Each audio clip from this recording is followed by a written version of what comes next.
Real Sociedad against Real Madrid.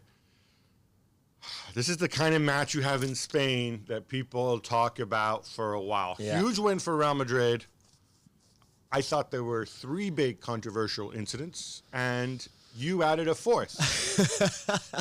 Yeah, I thought you were a bit kind with Casemiro on his yellow card early on in the game when he jumps for the ball with Mikel Merino, and it seems to me very much with his elbow first. Yeah, and he got yellow carded. You didn't seem to think there was much more to it. When I saw it in real time, I kind of took it for granted, and then I thought about it, and then I thought, you know what? 22 minutes into a game to send somebody off, to send a Real Madrid player off, is a big call. Yeah, it is. I think it could have happened, but he gave a yellow. And you know how, look, we're in England, right? We hear this all the time, like, oh, when people complain about somebody gets sent off, they go, oh, the referee spoiled the game because he sent somebody off. What? Because he applied the rules? I don't know. Yeah. I mean, again, I have less of an issue with that one, I have to say. Okay, what about the Vinicius penalty? Because from where I see it, there's not enough contact, so he goes for the shot, and the defender sort of pull his legs out, and maybe there's a little touch on from foot to foot, but I'm not sure. That's what you call a soft penalty. I think it's more that he puts his foot in the path of Vinicius, right? So Vinicius has to go around it. It's almost like he has to take evasive action, and he does not get the ball. I mean, we've seen a lot of those not given. Yeah. That one was given. And, you know, if you want to be el conspirador and see a conspiracy there and say, well, but it's against Real Madrid, so be it. But I have less of an issue with that one. But it's a penalty. It's a quite close game. It's a tight game. It's 0-0. At halftime, you go in. This is the first goal, and you know how important those goals are. Yeah. And then they swings a lot of the game towards Real Madrid. Ended up in a penalty, of course, converted by Sergio Ramos, who then came off. Yeah, but before he came off, obviously that goal meant that he became the defender with the most goals in La Liga history. Whether you like him or not, he deserves. I think he deserves a lot of credit. He's 7 goals this year. 68 goals for a defender. Come on. The only thing I want to point out is that my main man Fernando Hierro scored more than 100 goals. I know, but he played in midfield half of his career. But so this that is the thing. count. I just wonder what kind of people go back. I don't know. Was it our friend Mr. Chip who did? I mean, go back and say all right, let me go through every single goal Fernando Hierro has ever scored in his career. No, so he scored 100. I think he's on 110. I think. Yeah, and it was 51 of them were when he played as a defender, 52. I don't know. I honestly but still, when Barcelona are losing and Gerard Piqué plays center forward in the last 10 minutes of the game, what did you? I know. Those are kind of like Fugazi stats as I see it. All right. True, but still. And then he came off injured. You're right. He got a knock on his knee. Zidane said he was in real pain, but if it's only a knock, as I saw, I don't think this is going to have, because it looks like his knee collides with Ishak's knee and stuff like that. You know, typical thing, hurts like hell. Yeah, but hopefully won't have any lasting damage. Now, the Januzaj goal. Yeah. All right. So Mikel Merino is standing in front of the goal. He's clearly in an offside position. So the call here is the subjective call. Is he interfering with the opponent? Yeah. Do you think that if you position yourself behind the goal, behind Courtois, do you think that there's a point where Courtois doesn't see the ball anymore? I don't. I think Courtois sees the ball straight from where he leaves Januzaj's foot, and he can see it all. And Mikel Merino is there, and the ball is there. It's not enough for me to rule out the goal. I think he's on the trajectory of the ball, and not just that, but also I'm pretty sure Merino takes a step one way, which I think could also throw Courtois off. Oh man, you're kind. You're kind with Real Madrid. You're really kind on that one. I mean,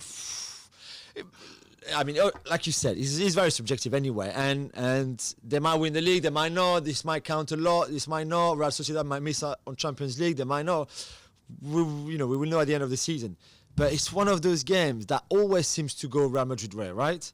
It's very rarely that we sit here, and talk about, oh God, Real Sociedad scored a dodgy penalty. Then Real Madrid had a goal disallowed for a dodgy offside. Then Real Sociedad scored a goal, but maybe there was a hand. It's always Real Madrid. Or Barcelona for that case. Yeah, Jules, are you telling me that big clubs and big leagues get the call most of the time? I think that does tend to happen. Look, I mean, I think when it's a marginal situation and you have a weaker referee, it tends to happen. I think this stuff happens when referees aren't sure. Right? Yeah.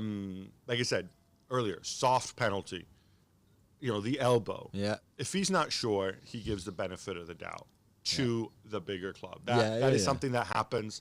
Maybe it shouldn't happen. Yeah, no, but you're right. When they're sure, I don't think they do. I mean, except for some of those historical conspiracies that we know about. The Benzema one. Yeah.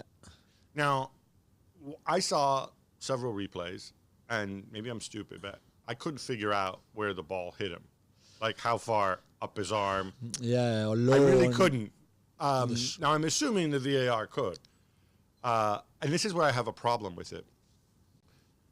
I think a situation like that, well, unless the VAR has secret cameras that they don't share with the rest of the world, and we know for a fact that they don't, I think it's such a subjective situation that the referee should go and look at it. I agree. Regardless. I think on those 4 incidents we mentioned, he should have gone and watched and have a look at all of them, I think. But that one even more because it's the second goal, they go 2-0 up. It's, so watching it, I thought for Benzema's incredible second goal against Valencia, I don't care. I give him this one. I don't care. He could have touched his arm, his shoulder, anything. I said his second against Valencia was so amazing. I give him this one. But again, if you're Real Sociedad point of view, you could feel really aggrieved by that goal again. And I think they played well, Real Sociedad. Yeah. They had this brilliant start to the season. There was that dip. There was some uncertainty. But here I thought they really came to play on the night. I think we're also seeing that already, just the rhythm of these games coming one after the other, playing late at night. Yeah. I think in some ways it is kind of a big leveler because we've talked about it before. Neither Barcelona, Real Madrid maybe has played a little bit better since coming back. Yeah, in those 3 games, yeah. But it is taking a lot out of you. It really is a grind. On the day, Zizou surprised us. Yeah. Vinicius and James. James, who I don't think had played since October. Yeah. So not as a starter. Yeah. And what was his logic there? I think a bit of, maybe a bit of rotation, resting people. Obviously, Bale is injured again. So, is he? Well, he is or not. Is he injured, really? You sure? And I think Hazard was, I thought, really good. Especially against Valencia, and the way he's linking up with Benzema, especially, is quite interesting. And maybe you don't want to overplay him coming back from such a long injury, so you put Hazard on the bench. You don't want to overplay anybody when you're playing every 3 days. But even more, I think you have to be even more careful with Hazard. Although you could say this is Real Sociedad, this isn't Leganés. Yeah. They're not going to kick you around. That's the part which surprised me a little bit, that he thought, and he was vindicated in the case of Vinicius, who I thought was excellent. Yeah. But he figures that James and Vinicius, James, who hasn't played in forever and presumably is very well rested, is a better bet than some of the other guys at his disposal in a huge game like this. I thought that was interesting because let's not forget the dynamic here, right? Barcelona dropping points on Friday. Yeah. And so you go into this game, you're away from home, relatively speaking.